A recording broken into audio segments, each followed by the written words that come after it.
couple of weeks ago, we had a wonderful little sandwich section at the beginning of Mark 14 that had two bad stories sandwiched around one good story. Well, tonight we have another sandwich section, except it's the opposite. It's a good story sandwiching around one not so good story, but and they're contrasting stories. So at the first part, the bread, if you will, is the trial of Jesus before the Sanhedrin, and the other slice of bread on the sandwich is the trial of Jesus before Pilate. And right there in the middle, the peanut butter or the meat or whatever you want to call it, is the trial of Peter, as Peter doesn't exactly do what he's supposed to do. But so this morning we looked at some of the many failures of the disciples in Mark 14, and the theme continues tonight, obviously.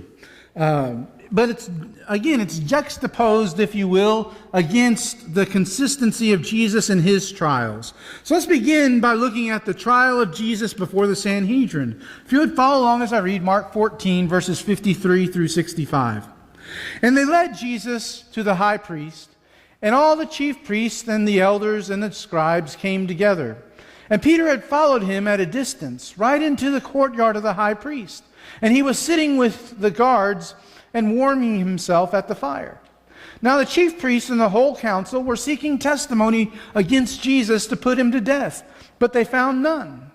For many bore false witness against him, but their testimony did not agree. And some stood up and bore false witness against him, saying, "We heard him say, 'I will destroy this temple that is made with hands, and in 3 days I will build another not made with hands.' Yet even about this their testimony did not agree. And the high priest stood up in the midst and asked Jesus, 'Have you no answer to make? What is it that these men testify against you?' But he remained silent and made no answer. Again the high priest asked him, 'Are you the Christ, the Son of the Blessed?' And Jesus said, 'I am. And you will see the Son of Man seated at the right hand of power and coming with the clouds of heaven.' And the high priest tore his garment and said, 'What further witnesses do we need? You have heard his blasphemy. What is your decision?' And they all condemned him as deserving death. And some began to spit on him and to cover his face and to strike him, saying, 'Prophesy.' And the guards received him with many blows." There are several things in this trial that we might determine are lacking. Number one, there is the lack of legality of this trial.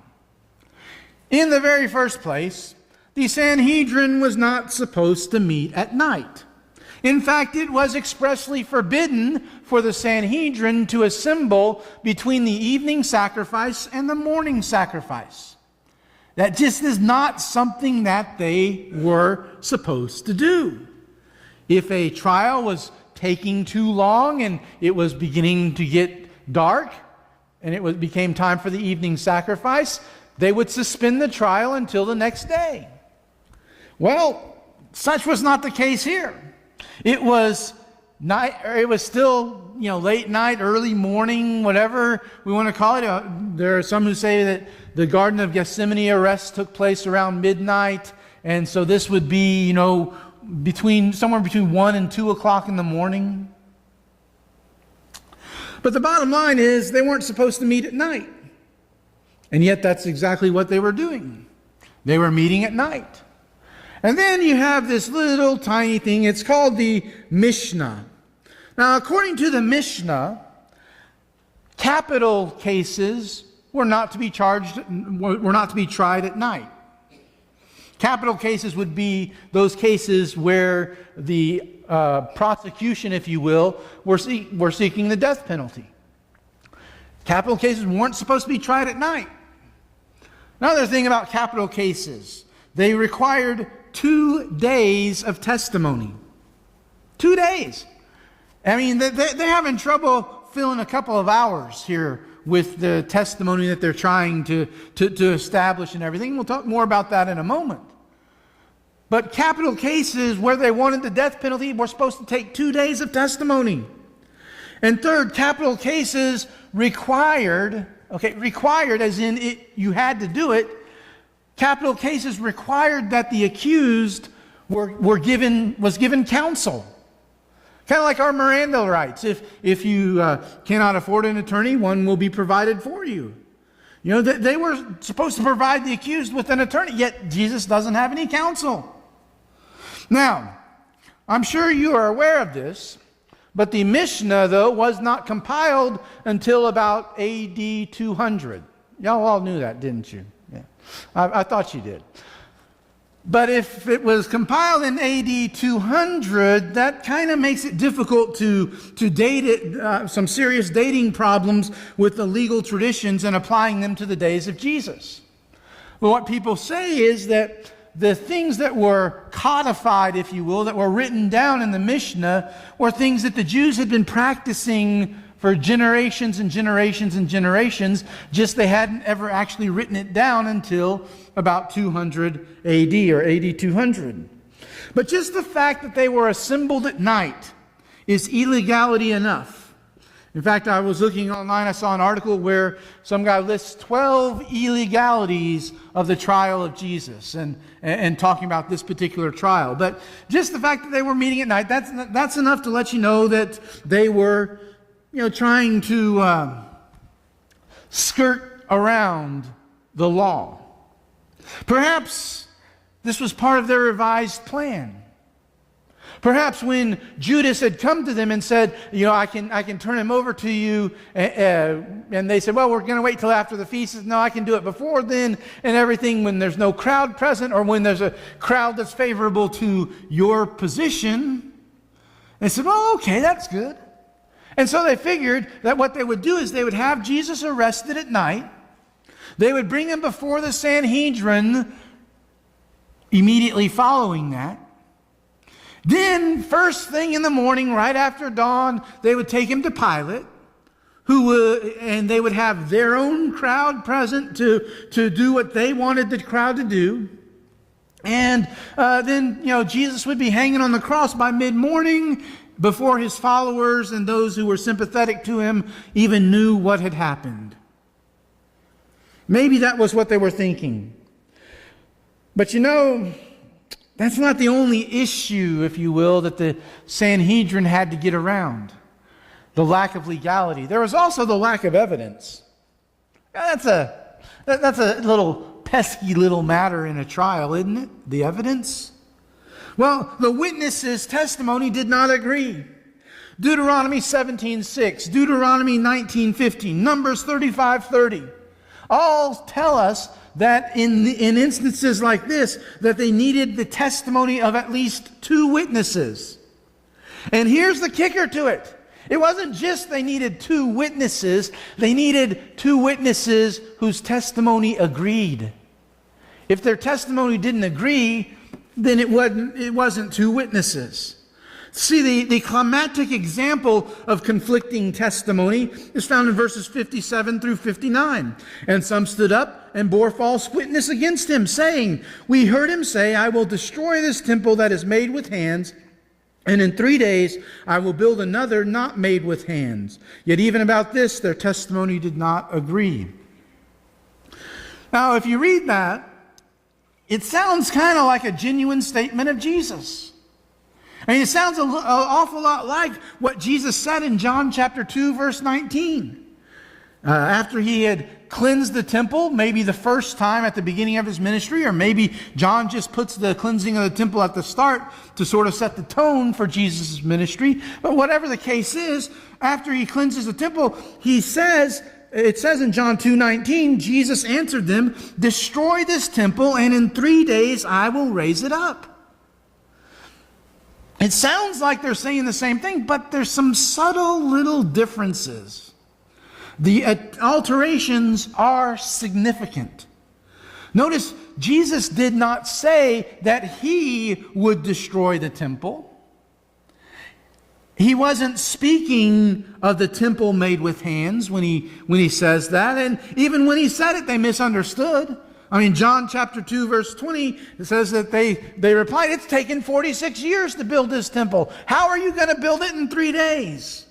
Well, in verse 21 of John 2, John lets us know that Jesus was actually metaphorically speaking about his body and 3 days in the grave and so forth.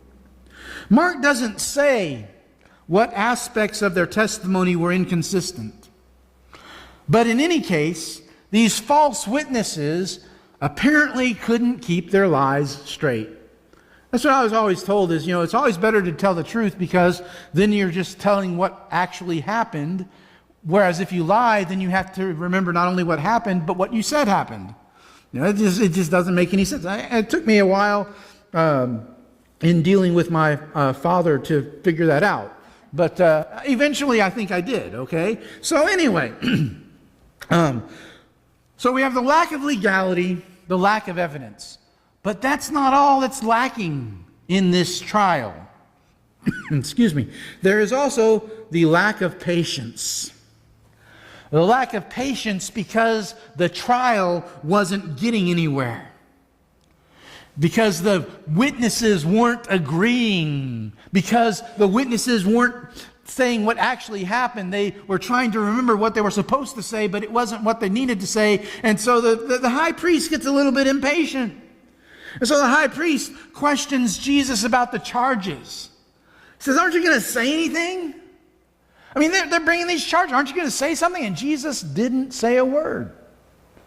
Which in all probability kind of sort of upset the high priest even more. How do you like it when you're talking to somebody and you ask them a question and they don't respond? They just sit there.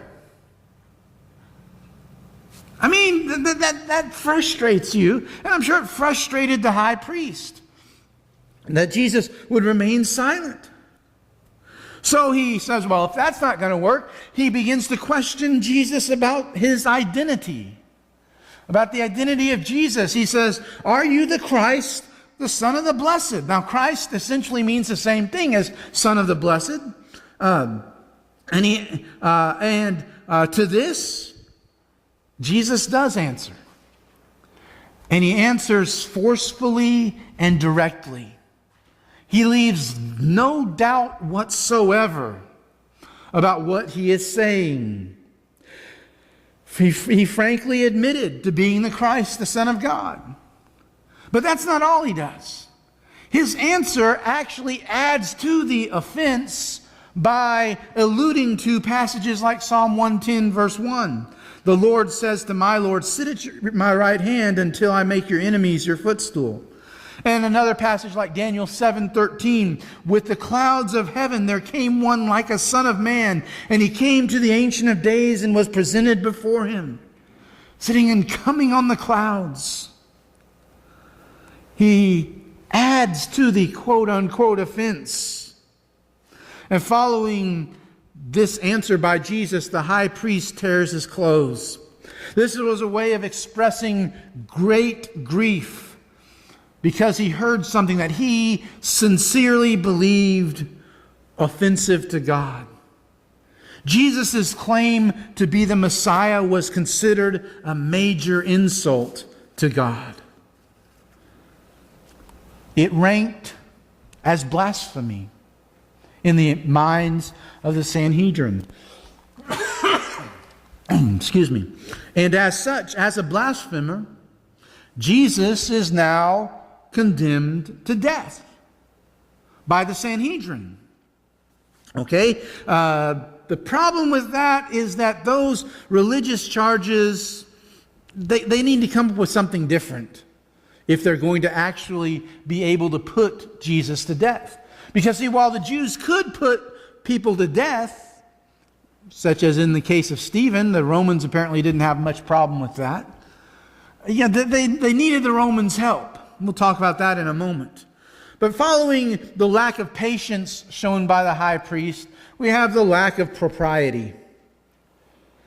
Once Jesus is considered to be worthy of death, considered to be a blasphemer, he is abused by members of the council. They spat in his face. That's even something that shows disdain even today. That's something that transcends cultures and everything. That's about as big an insult as you can possibly give to somebody. And then they covered his face and struck him, challenging him to identify who it was that hit him. It was a fun little game for them, and a very appropriate game if you think about it. That seemed appropriate mockery for one who claimed to be sent from God. Yet Mark's readers know the sheer irony that the only one who could see clearly was the one whose face was covered and whose eyes were blindfolded. He is abused by members of the council, and then he was abused by the guards as well. The guards, Mark tells us, received him with many blows. Unfortunately, like I said, this is in the early morning hours. And everyone's cell phone was charging, so there's no video of the incident to show police brutality. Right? I mean, that's what you're supposed to do when you see that happen, is film it. That's what everybody does. Well, anyway, no, there was no such thing as police brutality. The guards that received him with many blows were likely the same guards who were there when he was arrested. They were guards that their base was in the Sanhedrin, in the temple guards and so forth. And so they didn't really exactly just say, okay, let's go to Pilate now. They received him with many blows. Now then, verse 54 left Peter sitting in the courtyard with the guards, warming himself by the fire. Now, while he's doing this, I would imagine that Peter is kind of sort of feeling pretty good about himself. Because he's there. I mean, he's as close as he probably could get to Jesus. He had run away a little bit in Gethsemane, but then he had followed at a distance and everything. And he's probably feeling pretty good that, hey, I said I'd be the only one that wouldn't. And here I am. I'm in the courtyard and Jesus being tried up there on the second floor, but I'm in the courtyard, the closest I can be. Having told us what happened indoors to Jesus, Mark now turns his attention to what was happening in the courtyard, probably at the same time. And when we read about the trials of Peter from verses 66 through 72. And as Peter was below in the courtyard, one of the servant girls of the high priest came, and seeing Peter warming himself, she looked at him and said, "You also were with the Nazarene Jesus." But he denied it, saying, "I neither know nor understand what you mean." And he went out into the gateway, and the rooster crowed. And the servant girl saw him and began again to say to the bystanders, "This man is one of them." But again he denied it. And after a little while, the bystanders again said to Peter, "Certainly you are one of them, for you are a Galilean." But he began to invoke a curse on himself and to swear, "I do not know this man of whom you speak." And immediately the rooster crowed a second time. And Peter remembered how Jesus had told him, "Before the rooster crows twice, you will deny me 3 times." And he broke down and wept. 3 accusations. The servant girl's first accusation was that she had seen him with the Nazarene Jesus. I imagine it was like one of those scenes from a movie where she's looking at him, and then he looks at her and he looks away, and then she peers back at him and from a second, and then finally, aha! You were with him. Remember, this is a servant of the high priest. She might have been in that crowd that was at the Garden of Gethsemane. Maybe. But for whatever reason, she knows she has seen Peter with Jesus. And, of course, Peter denies it. "I neither know nor understand what you mean." And then he does what any self-respecting person would do when they've been accused of something truthfully that they've denied. He gets up and he leaves. He walks away. He walks over to where the entry arch is, if you will. And while he's there, he faces the servant girl's second accusation. She again sees him and charges him, this time with being one of them. Now, this is a lot worse than just seeing him with Jesus. Seeing him with Jesus means he could have been on the fringes, not really close to Jesus, but just around Jesus. This is charging him with being part of Jesus' entourage, with being part of that inner circle. And again, Peter denies it. We're not told exactly what he said. Matthew chapter 26, verse 72 tells us that on the second occasion that Peter said something to the effect of what we would say nowadays, "I swear I do not know the man." And then there's the bystander's accusation. And their accusation goes something like this: "Certainly you are one of them, for you are a Galilean." Matthew 26:73 tells us he was betrayed by his accent, because Galileans had a certain accent. And they knew that he was from Galilee and that he was a Galilean. Apparently, the servant girl had gotten the others riled up a little bit. But Peter again denies it.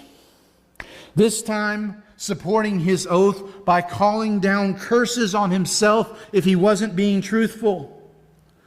Some, though, feel that the way that the words are arranged in the original language, that they feel the object of Peter's cursing is actually Jesus. That is, that Peter cursed Jesus and denied that he had anything to do with him. Either way, this is not good for Peter. Peter's emphatic assertion that he would stay with Jesus to the death was broken.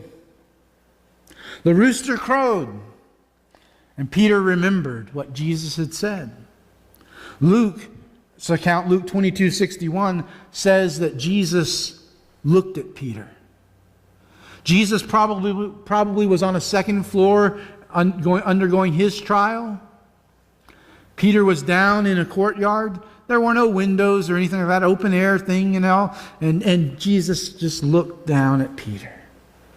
Perhaps their eyes met, and Peter broke down and wept. Now, when it says he broke down and wept, don't think that he was trying to be a man about it and sniveled a little bit and then maybe wiped a tear away from his eye and that was the end of it. What this word means is that he broke down and wept. His weeping was accompanied by loud wailing, such as would be the case at the death of a loved one. This wasn't just Peter shedding a tear. He was broken by it.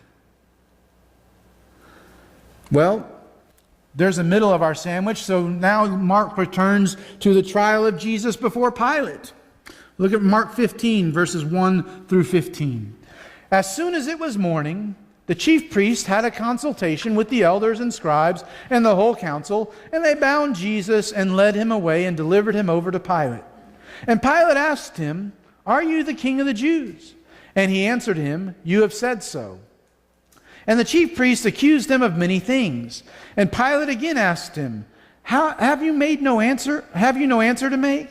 And see how many charges they are bringing against you." But Jesus made no further answer, so that Pilate was amazed. Now at the feast he used to release for them one prisoner for whom they asked. And among the rebels in prison who had committed murder in the insurrection, there was a man called Barabbas. And the crowd came up and began to ask Pilate to do as he usually did for them. And he answered them, saying, "Do you want me to release for you the king of the Jews?" For he perceived that it was out of envy that the chief priest had delivered him up. But the chief priest stirred up the crowd to have him release for them Barabbas instead. And Pilate again said to them, "Then what shall I do with the man you call the king of the Jews?" And they cried out again, "Crucify him." And Pilate said to them, "Why? What evil has he done?" But they shouted all the more, "Crucify him." So Pilate, wishing to satisfy the crowd, released for them Barabbas, and having scourged Jesus, he delivered him to be crucified. In this trial before Pilate, the charges are brought. The charges are brought, and the charges are that Jesus wanted to be, quote unquote, King of the Jews. The religious leaders know that the religious charge of blasphemy, for which they condemned him to death, would not be of any interest to Pilate. Pilate wasn't a Jew. He didn't care. Whatever. Pilate was a sharp individual, apparently. So they present Jesus as a threat to Rome and to Roman rule. And so Pilate asks him directly about this. Are you the King of the Jews? Jesus says, you say so. Now that's more than just Jesus answering yes. That's what's known as a qualified affirmative. What it means is, I am, but not like you think I am. They have some other charges as well that we're not told of in Mark's account. Likely supporting the fundamental charge of being an insurrection, to which Jesus doesn't reply. Amazing Pilate. I mean, honestly, when somebody accuses you of something, especially if it's something you haven't done, you jump to your defense, don't you? Yet Jesus didn't do that. He just stood there and silently. So the charges are brought. Then Pilate has this idea of the compromise sought. Pilate had a custom of releasing one prisoner at Passover for the people.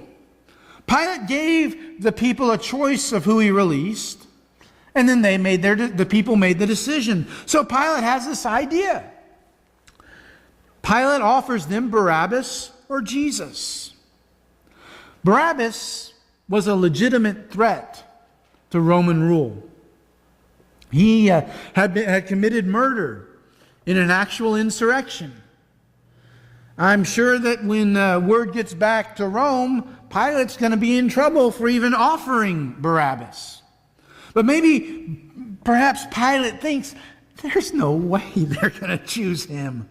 I mean, Jesus is a non-violent person, and he hadn't opened his mouth, and he perceived that Mark's statement that Pilate perceived the leaders were motivated by envy suggests that he finds the most ruthless, cruel, inhumane, guilty thug in the prison and brings him out as a choice between that thug and Jesus.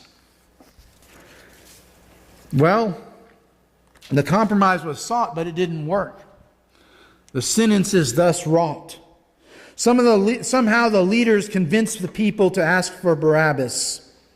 Maybe they bring up to the people, if it's not their own crowd, like I mentioned earlier, some people theorized that they had this all worked out so that it would be their people there, and that they would take care of Jesus before any of Jesus' people knew what was happening.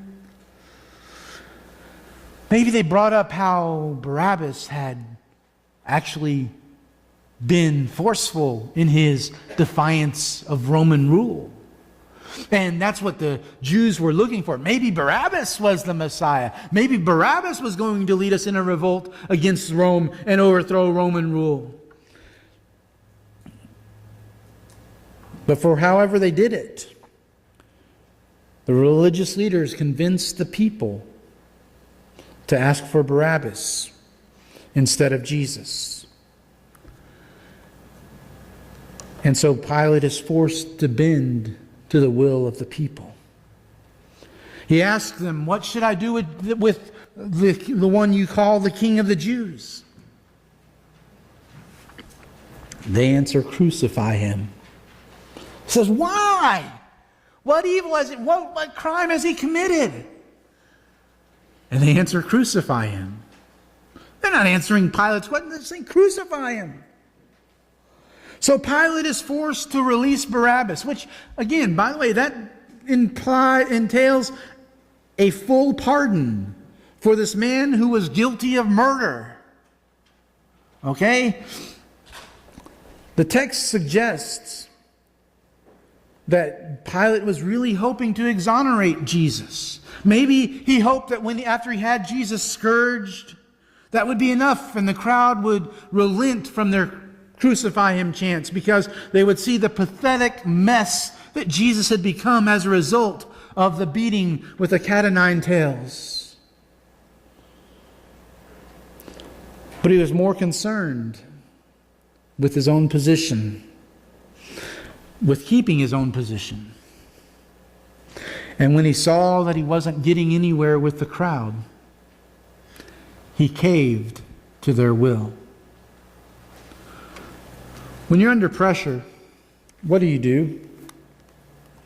When everyone around you is doing evil, is doing wrong, how do you respond? When tempted to do something you know you shouldn't do, what do? When given the opportunity to do good, even though it may cost you, what do? My point is that a lot of times we take Peter to the woodshed because he denied Jesus when he was under pressure. And yet, how many times do we do exactly the same thing? And in fact, probably under far less pressure than Peter was under.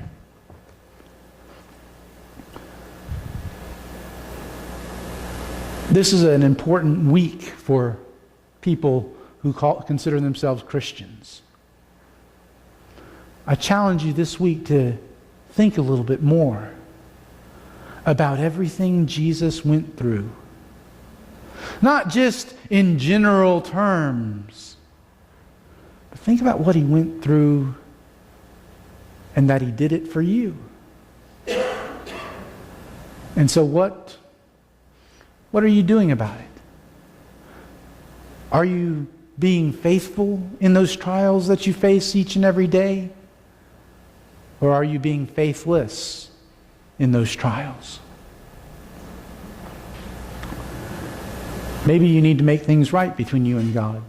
Maybe that's a private thing that you just need to do where you're at. Maybe it needs to be a public thing. Whatever that case is, don't leave here with things not right between you and God.